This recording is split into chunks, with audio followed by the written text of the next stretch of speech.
Hello everyone, আমি সুপ্রজিৎ। তো আজকে আমি লাভ ইয়াপ্পা এই সিনেমাটা রিভিউ করব। তো দেখুন, আপনারা সবাই জানেন লাভ ইয়াপ্পা এটা কিন্তু লাভ টুডে এই সিনেমার রিমেক। তো লাভ ইয়াপ্পাতে রয়েছে জুনায়েদ খান অ্যান্ড খুশি কাপুর। তো লাভ টুডে এটা 2022-এ রিলিজ হওয়া একটা খুব ভালো রোমান্টিক কমেডি তামিল সিনেমা। তো এই সিনেমার মধ্যে কিন্তু ভালো মেসেজেসও রয়েছে। তো লাভ টুডে কিন্তু আমার খুবই একটা প্রিয় ছবির মধ্যে একটা, মানে আমার খুব প্রিয় ছবির মধ্যে একটা ফিল্ম এটা। তো আমার মনে অনেক কাছের সিনেমা, বিকজ এই সিনেমা পারফরমেন্সেস, এই সিনেমা স্টোরি, স্ক্রিন প্লে মানে আমার দারুণ লেগেছিল বস। কিন্তু এই 2022-এর পরে এই সিনেমাটা আমার কখনো দেখা হয়নি। তো আমি কি করলাম, লাভ টুডে সিনেমাটা আগে পুরো দেখলাম, আবার তারপরে আমি লাভ ইয়াপ্পা সিনেমাটা দেখলাম। তো দেখুন, লাভ ইয়াপ্পা সিনেমার যখন আমি ট্রেলারে রিয়াকশন দিয়েছিলাম, ওখানে আমি পরিষ্কারভাবে জানিয়ে দিয়েছিলাম যে আমার কিন্তু লিড কাস্টের কিন্তু বাই পারফরমেন্স একদম ভালো লাগছে না।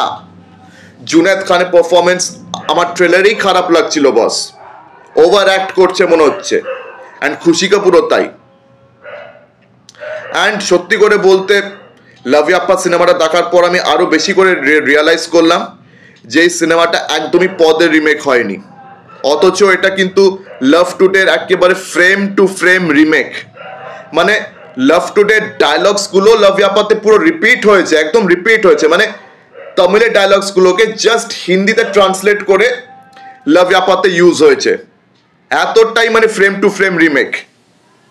কিন্তু তা সত্ত্বেও লাভ ইয়াপ্পার কোয়ালিটি এইখানে, আর লাভ টুডের কোয়ালিটি হচ্ছে এইখানে। এটার কিন্তু কিছু কারণ রয়েছে।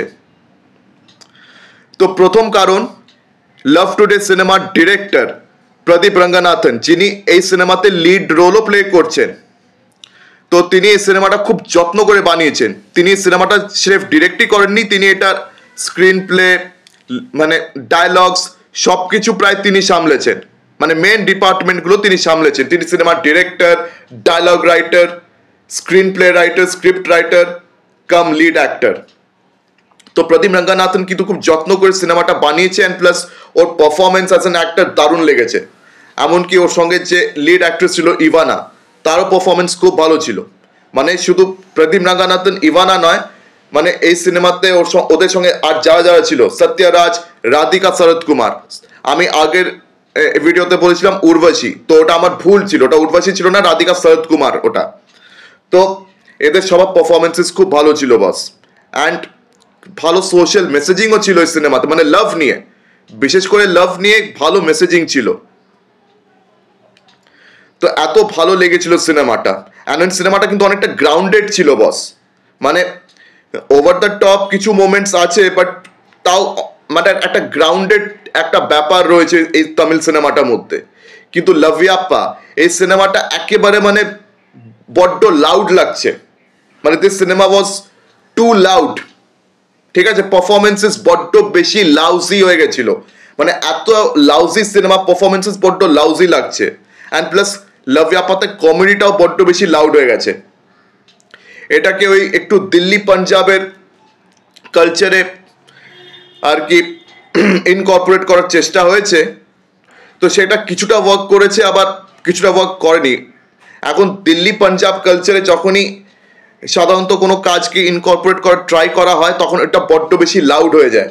কেন পাঞ্জাবিদেরকে দেখবেন বলিউডে স্টিরিওটিপিক্যালি প্রেজেন্ট করা হয়, বড্ড বেশি লাউড ক্যারেক্টার হিসেবে পাঞ্জাবিদের স্টিরিওটাইপ করা হয়। তো এখানেও দেখবেন জুনায়েদ খান আর খুশি কাপুর এটা বড্ড লাউড লাগছে। They are looking too loud, their performances are too loud, ঠিক আছে? তো ওই লাউজি ব্যাপারটা তো লাভ ইয়াপ্পাতে মানে ঝুলিয়েইছে ব্যাপারটা। অ্যান্ড দ্বিতীয়ত হচ্ছে পারফরমেন্সেস। লাভ টুডে যেহেতু খুব যত্ন করে বানানো সিনেমা, অনেকটা গ্রাউন্ডেড লাগছে। মানে কিছু ওভার দ্য টপ মোমেন্টস থাকলেও কিন্তু সিনেমাটার মধ্যে একটা গ্রাউন্ডেড ব্যাপার স্যাপার রয়েছে। তো প্রদীপ রঙ্গনাথন, ইভানা, যতগুলো ক্যারেক্টার্স রয়েছে তাদের কিন্তু পারফরমেন্স বেশ গ্রাউন্ডেড ফিল হচ্ছে আর বেশ দারুণ লাগছে। কিন্তু লাভ ইয়াপ্পাতে ব্যাপারগুলো বড্ড বেশি, আগে বলেছি, লাউড হয়ে গেছে। তো পারফরমেন্সেসগুলো কিন্তু ভালো লাগেনি। অ্যান্ড বিশেষ করে জুনায়েদ খান আর খুশি কাপুর, এদের পারফরমেন্স আমার কিন্তু ভালো লাগেনি এই সিনেমাতে, আমার কিন্তু পদের লাগেনি বস। আর আরেকটা ব্যাপার, সেটা হচ্ছে বলিউড যখনই কোনো সিনেমার রিমেক করে, বলিউডের কাছে প্রচুর বাজেট রয়েছে, তো ওরা প্রচুর টাকা পয়সা খরচা করে ওরা কি করে, মানে যে কোনো একটা সিম্পল ফিল্মকে এত বেশি ওভারটলি গ্লসি বানিয়ে দিয়েছে, পুরো ফেক লাগছে জিনিসটা, ঠিক আছে? ওভারটলি মানে কালারাইজ করে দিয়েছে, মানে এত গ্লসি ব্যাপারটা চোখে লাগছে না, যে ব্যাপারটা কিন্তু ঠিকঠাক লাগছে না বস, মানে একটু ফেকু লাগছে ব্যাপারটা। এদের অ্যাক্টিং এর মতন গোটা সিনেমাটাই যেন একটু ফেকু লাগছে, মানে গ্রাউন্ডেড ব্যাপারটা নেই। অ্যান্ড সিনেমা ডিরেক্টও করেছেন অদ্বৈত চন্দন। মানে সাধারণত আজকাল বলিউডে যখনই কোনো সিনেমা রিমেক করতে হয়, সাউথের কোনো ফিল্ম যখন রিমেক করতে হয়, তো সাউথের মানে অরিজিনাল ডিরেক্টরকে ডাকা হয় বলিউডে রিমেক করার জন্য, বিকজ তারা যখন বলিউডে এসে রিমেক করবে তখন তারা অতটা লাউজি ভাবে রিমেক করবে না, তখন তারা অনেক ভালোভাবে রিমেক করবে। রিসেন্ট এক্সাম্পলস শাহিদ কাপুরের কবির সিং, জার্সি, বাইবারে দেওয়া, এগুলো দেখবেন, এগুলো কিন্তু ভালো রিমেক হয়েছিল। অক্ষয় কুমারের সারফিরা, এটা কিন্তু ভালো রিমেক হয়েছিল, বিকজ অরিজিনাল ডিরেক্টর এসে কিন্তু রিমেকটা করেছে। এটা যদি বলিউডে কোনো ডিরেক্টর রিমেক করতে যেত তাহলে কিন্তু এটা ঘেটে যেত, সিনেমাটা পুরো ঘেটে যেত। তো অদ্বৈত চন্দন কিন্তু সিনেমাটাকে পুরো ঘাটিয়ে দিয়েছে, পরিষ্কার বোঝা যাচ্ছে।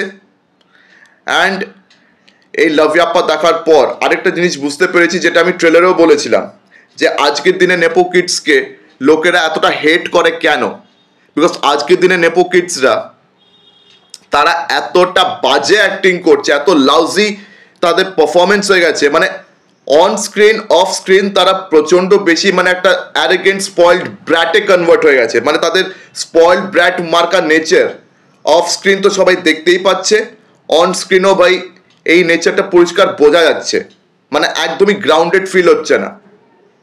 অ্যান্ড নেপো কিডসের সঙ্গে আজকের দিনে অডিয়েন্স কিন্তু মানে অ্যাসোসিয়েট করতেই পারছে না, এই কারণে অডিয়েন্সরা কিন্তু মহাখাপ্পা রয়েছে এই নেপো কিডসদের উপরে, মহাখাপ্পা রয়েছে।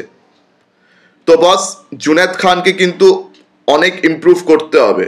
অলরেডি ফারাহ খান জুনেদ খানকে নিয়ে কমপ্লেন করেছে যে সে ঠিক করে ডান্স করতে পারছে না, সিনেমাতে ওভারটলি অ্যাক্ট করছে। অ্যান্ড খুশি কাপুর, যেরকম ওর ভাই অর্জুন কাপুর, যেরকম ওর বোন জাহ্নবী কাপুর, সেরকমই ও, হ্যাঁ আর্চিজের থেকে বেটার পারফরমেন্স এখানে দিয়েছে খুশি কাপুর। মানে ওর পারফরমেন্স এতটাও বাজে না যে একেবারে মানে ট্রোল করা উচিত বলে, বাট ওর পারফরমেন্স খুব একটা প্রশংসনীয় সেটা কিন্তু বলা যাবে না, মানে ওর পারফরমেন্স খুব একটা ট্রোল ওয়ার্দি না, বাট খুব একটা প্রেজ ওয়ার্দিও নয়। মানে ওই গ্রাউন্ডেড সিম্পল ব্যাপারটা যেটা লাভ টুডেতে ছিল, that is simply missing in Loveyapa. বড্ড বেশি ওভার দ্য টপ, বড্ড বেশি ওভারটলি গ্লসি হয়ে গেছে ব্যাপারটা, তো সেটা কিন্তু একদম ভালো লাগছে না এই সিনেমাতে। অ্যান্ড প্লাস লিড অ্যাক্টার্সের পারফরমেন্স, ওটাও কিন্তু একটা খুব বড় নেগেটিভ ফ্যাক্টর এই সিনেমার জন্য। অ্যান্ড হ্যাঁ আরেকটা জিনিস, লাভ টুডে এই সিনেমাটা নিয়ে একটা মানে পয়েন্ট বলতে ভুলে গেছি, সেটা হচ্ছে প্রদীপ রঙ্গনাথন, ওর একটা শর্ট ফিল্ম ছিল অ্যাপ লক। তো ওই শর্ট ফিল্মটা দেখানোর পরে কিন্তু প্রদীপ রঙ্গনাথন তামিল ইন্ডাস্ট্রিতে কাজ পেয়েছে, মানে তারপরে জেম রবির সঙ্গে তার প্রথম ফিচার ফিল্ম কোমালি তিনি বানিয়েছিলেন। তো সেই অ্যাপ লকের কিন্তু অ্যাডাপ্টেশন, ফিচার ফিল্ম অ্যাপ লকটা ছিল শর্ট ফিল্ম, আর লাভ টুডে হচ্ছে সেই অ্যাপ লকের ফিচার ফিল্ম অ্যাডাপ্টেশন। তো মাঝখানে দেখবেন একটা মেটা ডায়লগ ছিল, যেখানে এই প্রদীপ রঙ্গনাথনের ক্যারেক্টার ইভানা ক্যারেক্টারকে বোঝাচ্ছিল যে আমি একটা শর্ট ফিল্ম বানাচ্ছি অ্যাপ লক বলে, সেটার জন্য আর কি এইসব মেয়েদের আমি মানে অডিশন দিতে বলেছিলাম, এইসব মেয়েদেরকে আমি অডিশন দিতে বলেছিলাম, বিকজ আমি একটা শর্ট ফিল্ম বানাচ্ছি অ্যাপ লক বলে। তারপরে আমার স্বপ্ন আছে আমি জেম রবির সঙ্গে কোমালি বানাবো। দেখবেন প্রদীপ রঙ্গনাথন কিন্তু ডায়লগটা দিচ্ছিল, মানে ওই ডায়লগটাকেও হুবহু লভয়াপ্পাতে ঝাড়া হয়েছে, শর্ট ফিল্মের কথাটা, ওই শর্ট ফিল্মের ডায়লগটা ওটা লভয়াপ্পাতেও ঝাড়া হয়েছে। তো দেখুন প্রদীপ রঙ্গনাথন অলরেডি ডিরেক্টর, একটা ওয়েল নোন ডিরেক্টর, কোমালির পর থেকে তার অনেক নাম হয়ে গেছিল তামিল ইন্ডাস্ট্রিতে। তো লাভ টুডেতেও এই সিনেমাটাও কিন্তু যথেষ্ট বড় হিট হয়েছে।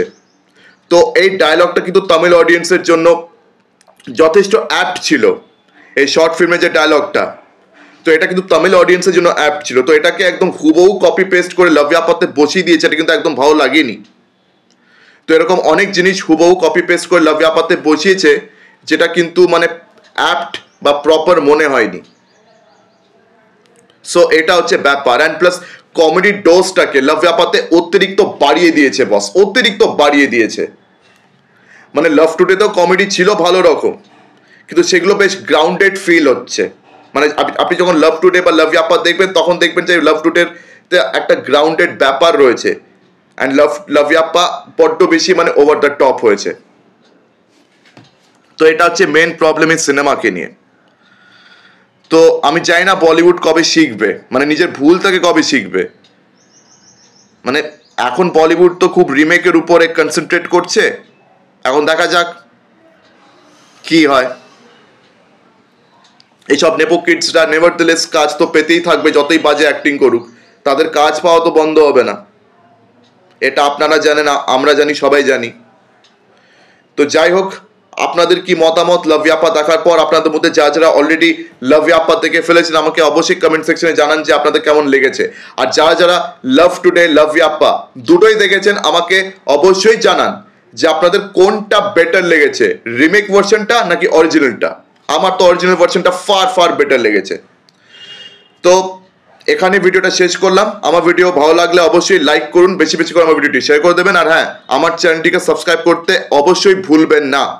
তো আজকের দিনের মতন টাটা, চোখ রাখুন পরবর্তী ভিডিওতে। ধন্যবাদ।